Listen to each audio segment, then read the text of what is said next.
From MTN News, this is Montana This Morning. I'm Dennis Bragg in Lincoln County. Governor Gianforte hears stories of economic hardship and emotional separation as he investigates the continued border closure.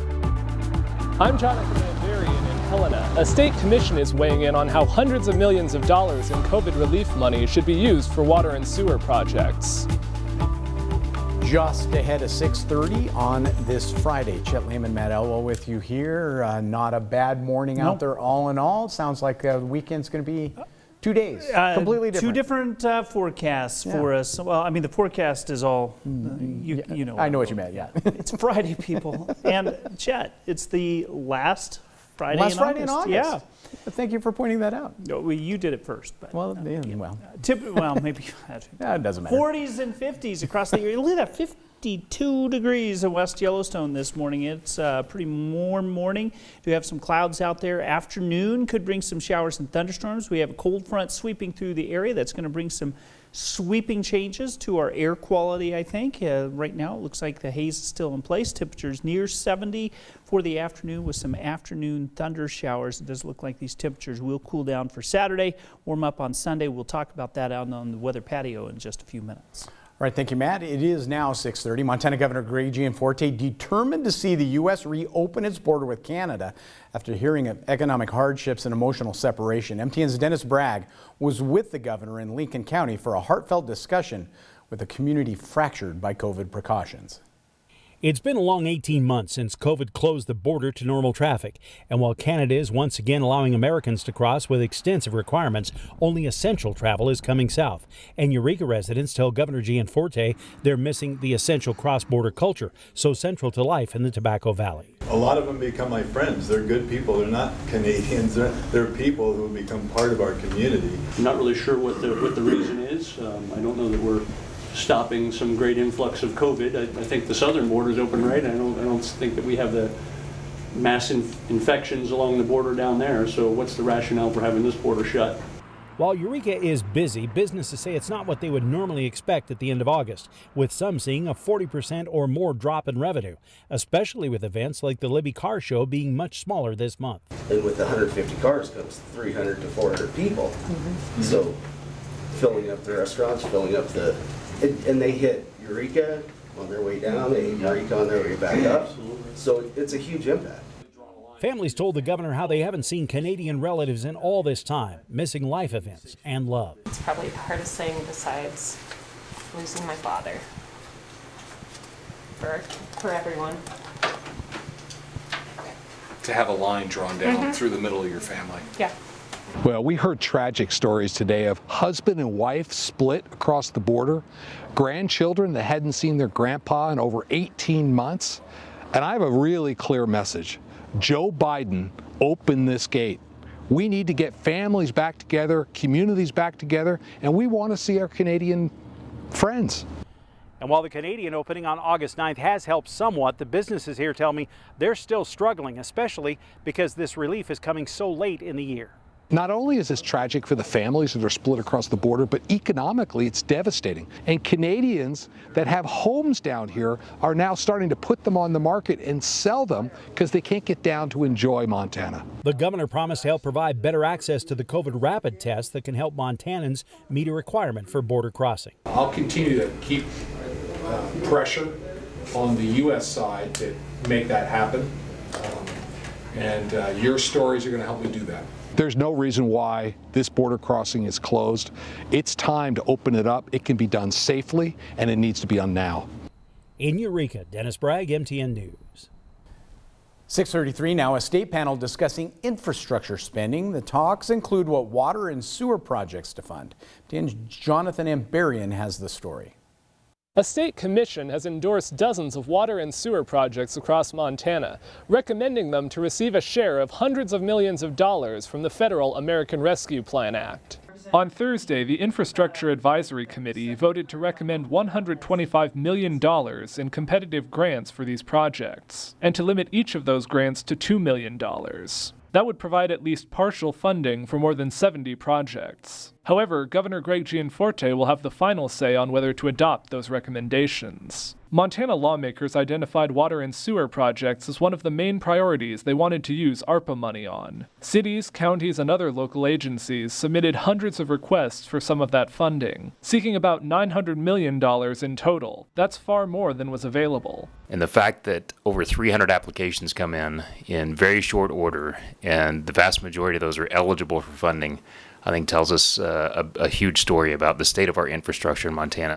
Montana DNRC ranked the competitive grant applications, with the biggest factor being projects' impact to health and safety. The top-ranked request was for the drinking water system at Montana City School. Other high priorities included wastewater systems in Darby, Rocker, Phillipsburg, and Sun Prairie, and water projects in Warden and Wilsall. The commission heard from many of the local governments that asked for grants, as they debated whether to give full funding to fewer projects or cap the maximum grant and fund more projects. For us, with our project, partial funding means an uncompleted project, and we will have to go out and seek the remainder of the funding wherever we can.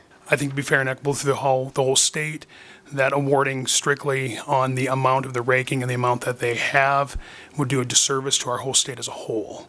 Governor Gianforte's office says he'll carefully consider the commission's recommendations, and there's no specific timeline yet for him to make a final decision. In Helena, Jonathan Amberian, MTN News. 6:35 now. The country just a few days away from America's planned complete withdrawal from Afghanistan. And now comes the finger pointing and calls for investigations into how the United States misjudged the speed at which the Taliban could take over that country. Our Joe St. George shows how we might soon be hearing talks of investigations and commissions to look at how our government misjudged what would happen in the country. We are currently on a pace to finish by August the 31st. President Biden continues to defend the decision to withdraw all American troops from Afghanistan by August 31st. As of Wednesday morning, 82,000 plus people have been evacuated from Kabul over the last week and a half. But while President Biden remains confident in the rescue effort going on in Afghanistan, the American people are becoming more skeptical. For the first time in his presidency, more Americans disapprove of the president than approve of him. That's according to Real Clear Politics polling average, which calculates all the polling that's being conducted on the president. It's not just one individual poll. It's not just polls expressing skepticism. Members of Congress are expressing skepticism as well, which is why efforts to hold the Biden administration accountable for what's happened in Afghanistan will begin soon.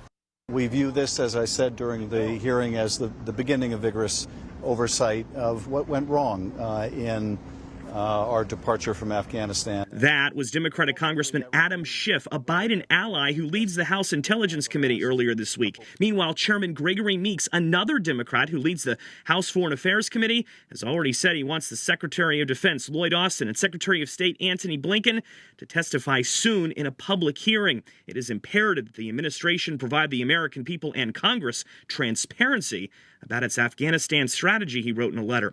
Meanwhile, some Republicans are vowing a lengthy investigation if they take back control of the House next year, especially since billions of American taxpayer dollars were spent training Afghan troops to fight the Taliban. Republican Congresswoman Claudia Tenney of New York tweeting, "Is it too soon for us to start discussing an Afghanistan Select Committee?" The reality is, while President Biden will not be testifying under oath because of the laws that stop him from doing so, his top advisors will be soon. Congress's scrutiny of President Biden's orders in Afghanistan could begin this fall and potentially last year's. In Washington, I'm Joe St. George. 6:38 now, back here at home. Quitting smoking notoriously difficult, but one Helena couple managed to do it together. MTN's Marion Davidson has their story. These trails lead you to beautiful views, the peak of Mount Helena. One Helena couple chose a trail of their own. Not an easy one, but a trail to a healthier life. A little more than a year ago, the Hegstroms probably could not do this.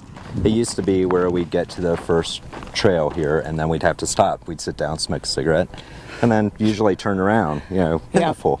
But not anymore. Since they quit smoking, the Hegstroms are regulars on the Mount Helena trails. Getting to this point was not easy. Both were longtime smokers. And I was mostly on since the age of 15. Since I was 23. And like many people trying to quit, it didn't happen right away.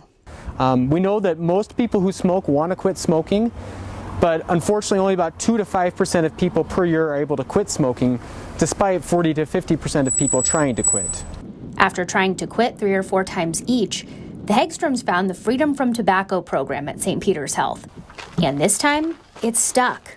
The results, noticeable. Our lifestyle, our quality of life, like everything has improved because we're no longer tied to this addiction.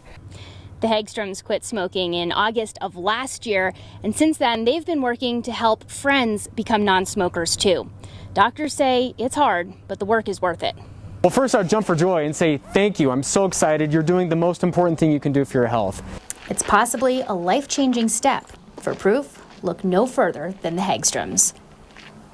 For more information about the health benefits of quitting smoking and resources to help you quit, check out this story on our website. In Helena, Marion Davidson, MTN News. Lots of great resources out there if you want to stop smoking too. 6:40, we are going to take a break. When we come back, new information about that condo collapse in Florida that killed 98 people. Coming up, see what federal investigators are showing us about the condition of the building before it actually fell down. But first, let's check in with our friends at CBS this morning to see what's coming up at 7 o'clock. Good morning. Ahead on CBS this morning, the latest on the deadly attacks in Afghanistan. We'll discuss what needs to be done now to keep U.S. troops safe. Plus, we'll talk with one of the congressmen who made an unauthorized trip to Kabul before the attack. Also, frustrated parents across the country are going to school board meetings to voice their opinions about kids and masks. We'll take you inside one heated meeting to show both sides of the debate. And meet the 12-year-old pitching phenom who has thrown 4 no-hitters, leading his team to the semifinals of the Little League World Series. All that and more at 7.